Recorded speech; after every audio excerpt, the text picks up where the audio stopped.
24시간 불이 꺼지지 않는 나라. 감당할 수 있겠니? Coming up on Arirang News, South Korean President Yoon is on his way to New York for a 5-day visit, primarily to attend the United Nations General Assembly.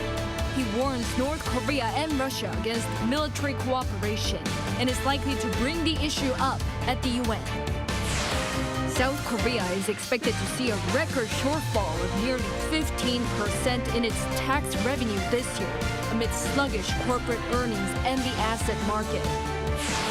The Kaya Tumuli, a cluster of 7 tombs from Korea's ancient Kaya Confederacy, makes it onto UNESCO's World Heritage List for showing diversity among ancient civilizations in East Asia.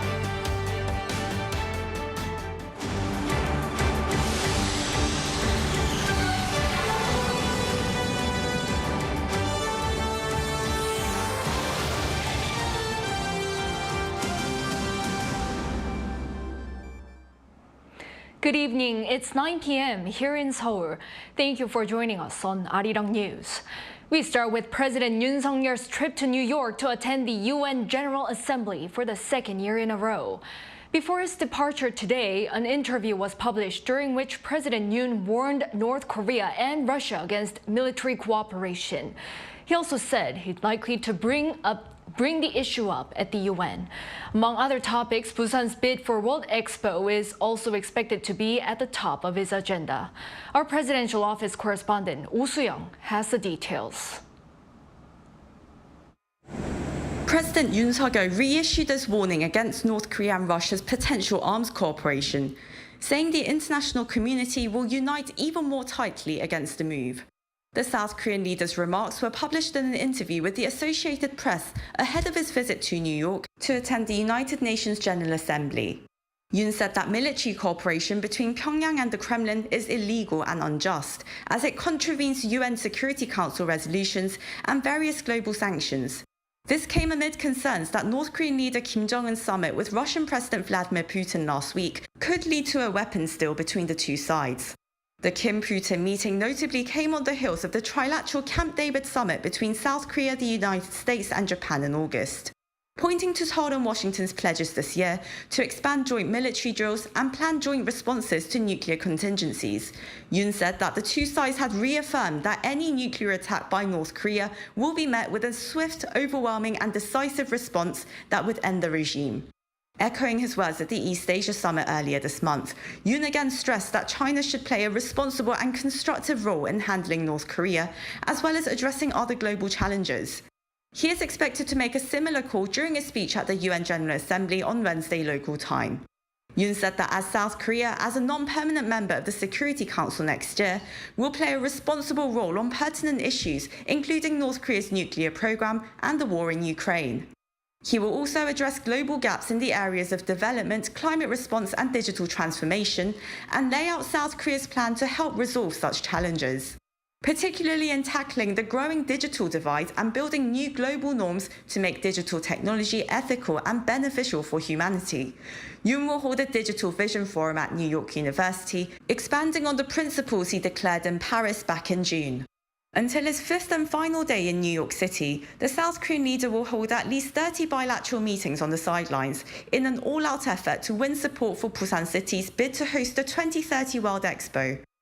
Oh Soo-young, Arirang News. North Korean leader Kim Jongun reportedly left Vladivostok on Sunday and is heading home, wrapping up his 6-day-long trip, which involved talks with his Russian counterpart, Vladimir Putin. Pundits speculate that works between North Korea and Russia are likely to accelerate for cooperation on weapons and spy satellites. Our foreign affairs correspondent Bae Eun-ji explains. North Korea's leader Kim Jong-un has headed home after wrapping up his 6-day-long trip to Russia. The North State media said on Monday that Kim successfully completed his trip and left Vladivostok on Sunday. It added that the visit will open up a, quote, new chapter in their bilateral relations. Amid signs of the two isolated countries strengthening military cooperation, the international community has voiced criticism that any arms deal between North Korea and Russia would be a violation of UN Security Council resolutions. Regarding the matter, Russian Foreign Minister Sergei Lavrov said Moscow wants to develop, quote, equal and fair cooperation with North Korea, despite sanctions imposed on the regime by the UN Security Council. During an interview with Russia's state media on Sunday local time, he said it was the UN Security Council that imposed sanctions on North Korea, not Russia. This comes after the Kremlin earlier said it abides by UN sanctions, but that it has a right to develop relations with its neighbors, including in relation to sensitive topics. Kim Jong-un's trip to Russia was his longest foreign trip since he took power in 2011. He arrived in Russia last Tuesday and had a 5-hour meeting with Putin the next day. He then went on a tour of Russia's Far East, visiting key military facilities and inspecting weapons like nuclear-capable strategic bombers, hypersonic missiles, and warplanes before leaving on Sunday. An expert told Arirang News that Kim would want to gain technology to make leaps and bounds for not only his spy satellite program, but also for missiles. But he would likely want more military technology from Russia to continue to augment and refine North Korea's capabilities. And his visit was really a buffet line of military-related facilities in Russia that he may want to gain technology from. In the past 4 months, North Korea failed to launch a spy satellite twice and has earlier said that it will make a third attempt in October. South Korean and U.S. officials have been concerned about North Korea supplying artillery and weapons to Russia in exchange for satellite launch technology. Heunji, Arirang News. Senior officials from South Korea and the U.S. hold defense talks in Seoul to discuss follow-up measures after last month's historic summit between their leaders at Camp David. The meeting was led by Tae-gun, South Korea's Deputy Defense Minister for Policy, and Kara Ellison Marshall, the U.S. Principal Director for East Asia at the Department of Defense.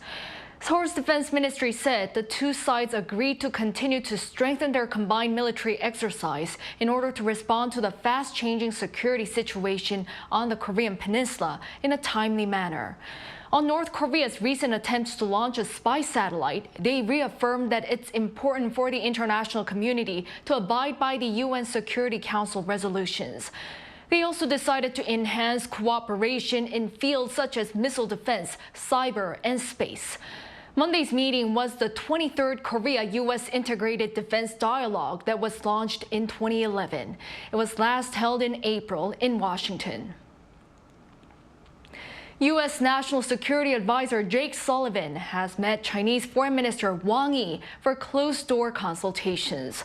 Amid tense talks over Taiwan, the two countries say their talks were candid.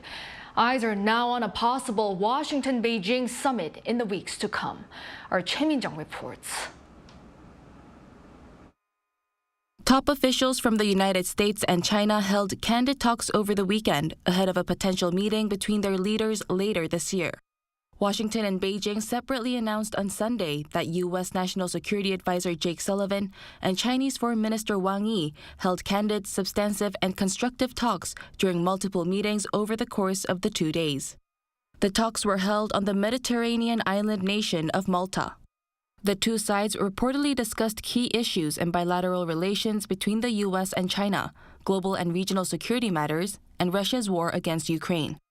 The Chinese Foreign Ministry said that both parties agreed to maintain high-level exchanges and hold bilateral consultations on Asia-Pacific affairs, maritime affairs, and foreign policy. However, the two did not appear to reach a consensus on issues surrounding Taiwan. Wang reportedly stressed that Taiwan remains the #1 red line that must not be crossed in Washington-Beijing relations. The official added the U.S. should honor its commitment to not support Taiwan's independence. Sullivan, on the other hand, called for peace and stability across the Taiwan Strait during his meeting with Wang. Meanwhile, the White House suggested that more meetings between the U.S. and China are to come through maintaining the strategic channel of communication and pursuing additional high-level engagement in key areas in the coming months.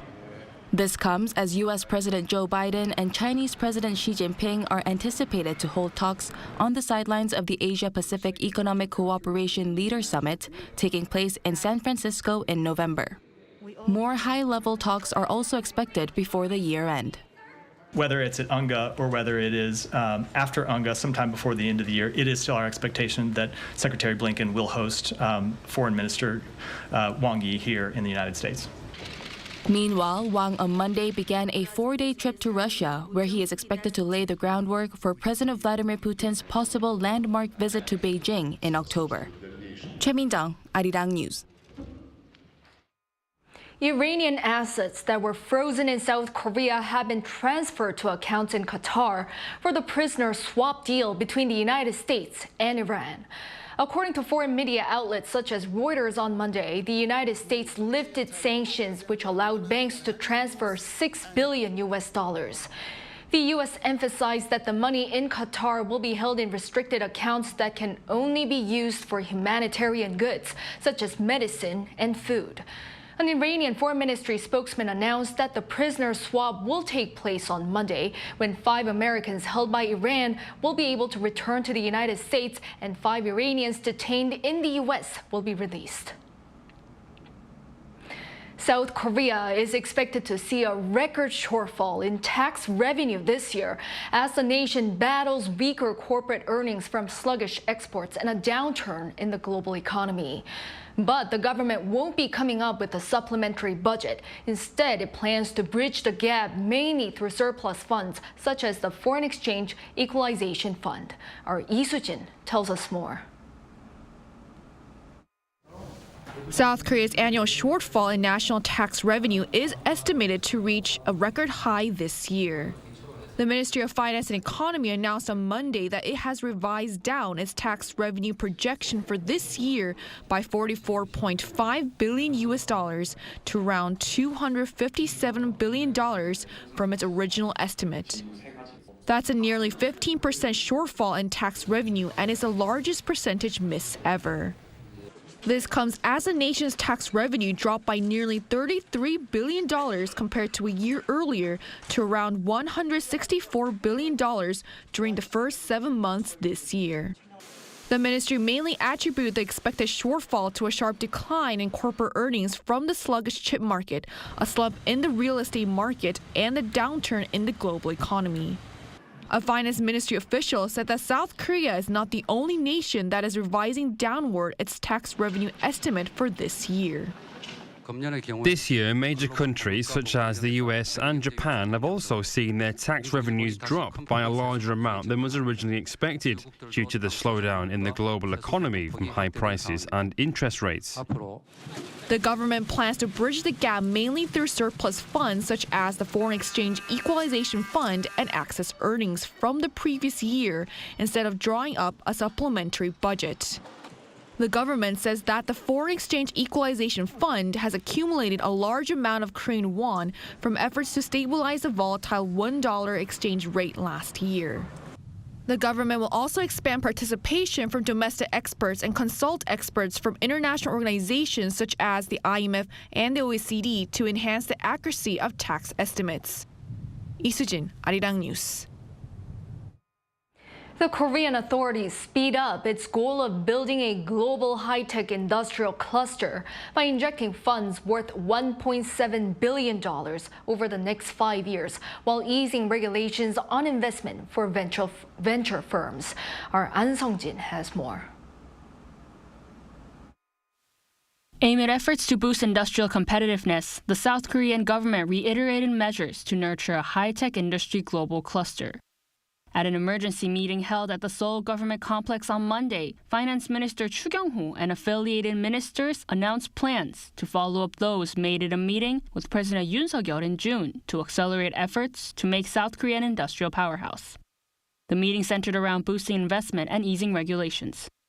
The government plans to invest a total of $1.7 billion until 2028 in industrial clusters for high-tech and biotech industries, research and development infrastructure, and support for startups.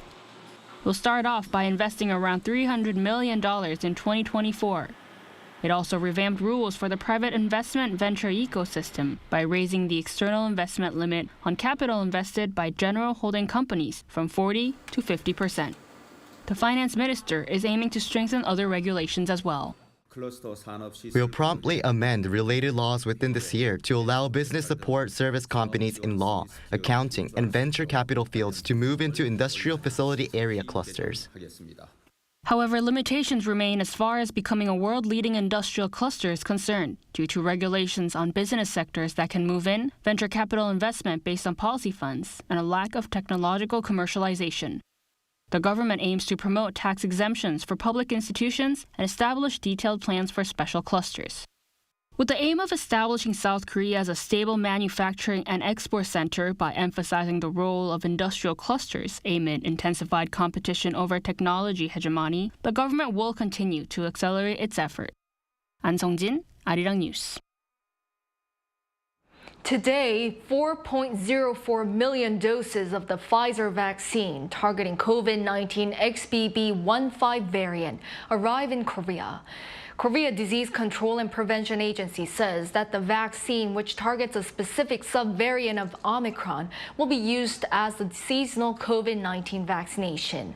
Pfizer's vaccine was approved by the European Medicines Agency in late August and has received emergency use authorization in Korea.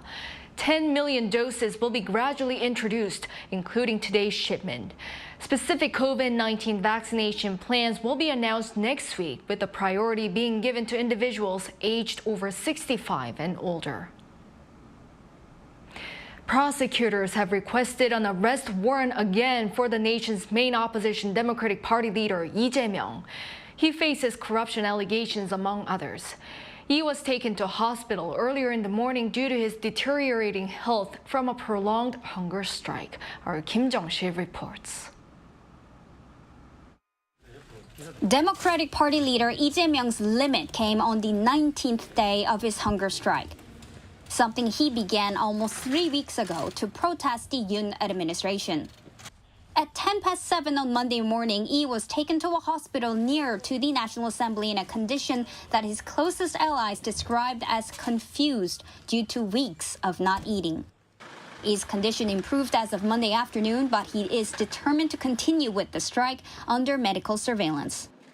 Not long after, the Seoul Central Prosecutor's Office requested an arrest warrant for the DP leader on corruption allegations. While DP leader Lee Jae-myung was taken to hospital, the prosecution requested an arrest warrant. Even the past military regimes didn't show such outrageous behavior in front of the public.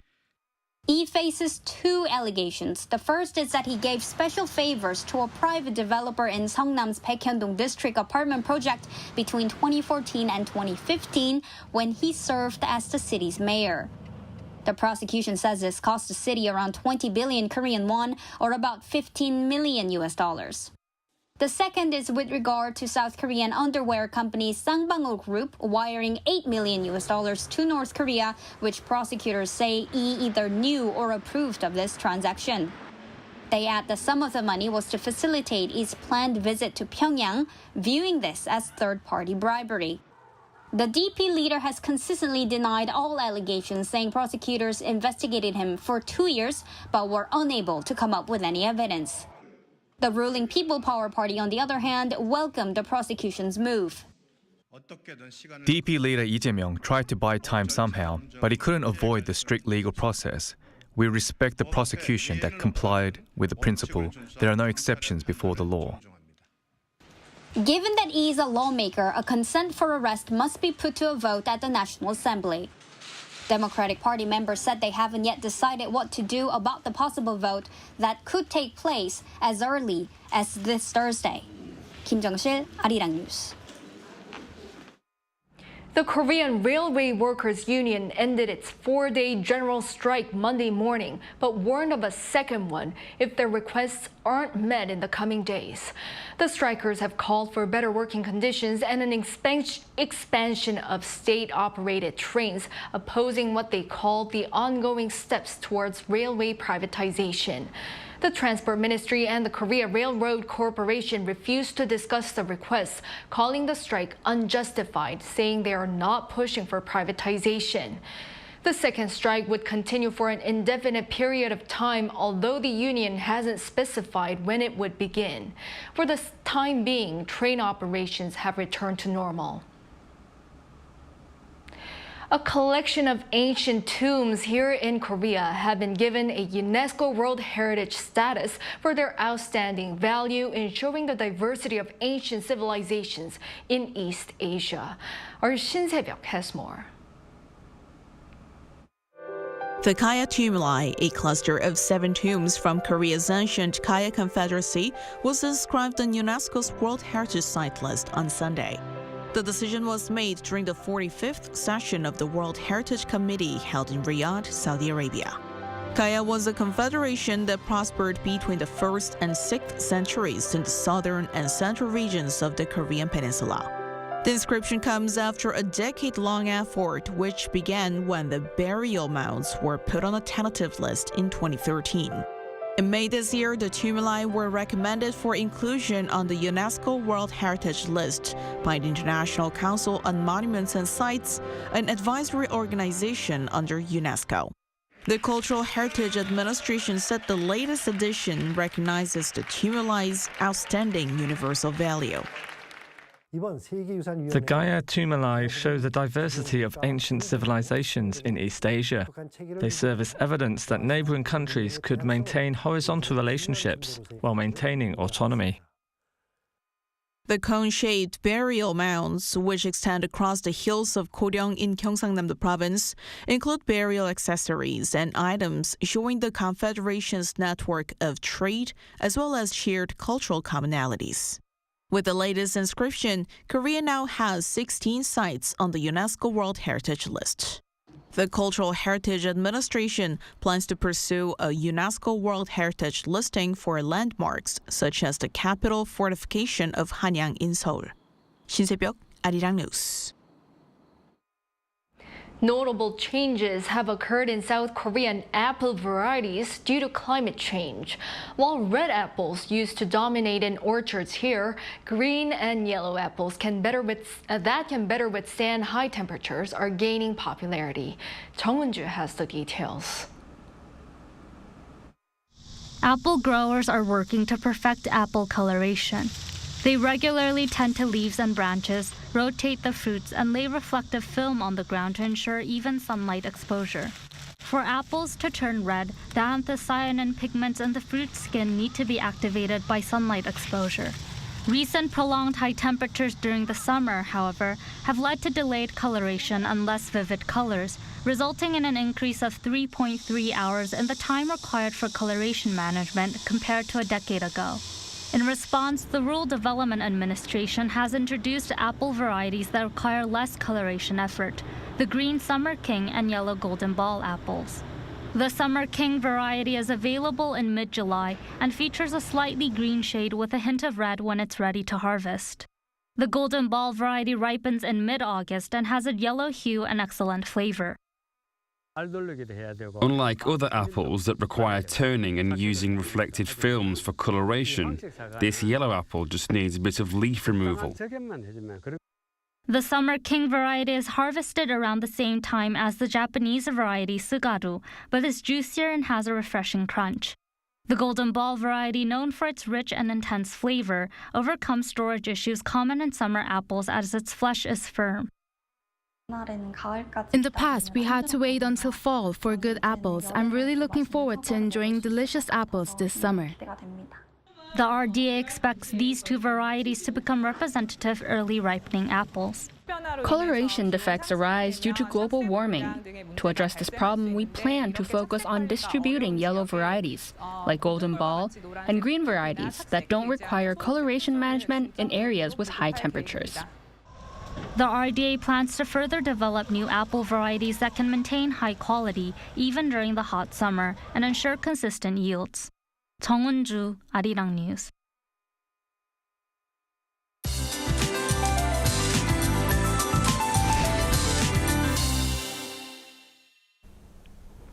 Conditions will stay quite stuffy and hot until tomorrow. Highs will again surpass the seasonal norms by a couple degrees for most regions, while Seoul will be reaching 27 degrees Celsius. Places like Yangsan will be hotter at 31 degrees.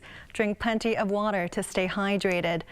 And brief showers are expected for parts of Gyeonggi-do province for the afternoon hours. The amount of rainfall won't be too much, with about 5 millimeters. By Wednesday, a widespread low-pressure system will be entering the country, producing nationwide showers.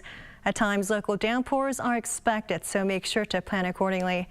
And morning temperatures will be 1 to 2 degrees higher than today. Seoul and Gwangju will be starting off at 21 degrees. Highs in Seoul will get up to 27, Daejeon 28, Daegu, Gyeongju, and Busan will all be reaching 29 degrees. With nationwide rain on Wednesday, hotter spells are expected until Wednesday and Thursday. Lows will be dropping down to 19 degrees. That's all for now, and here are the weather conditions around the world.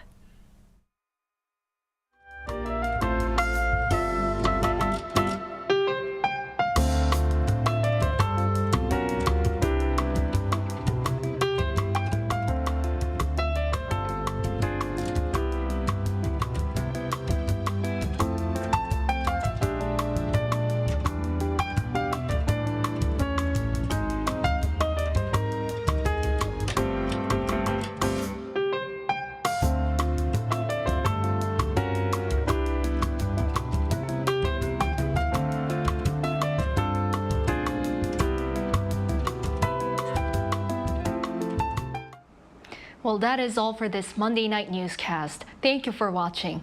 We'll be back tomorrow for the latest news. Hope everyone has a good start of the week.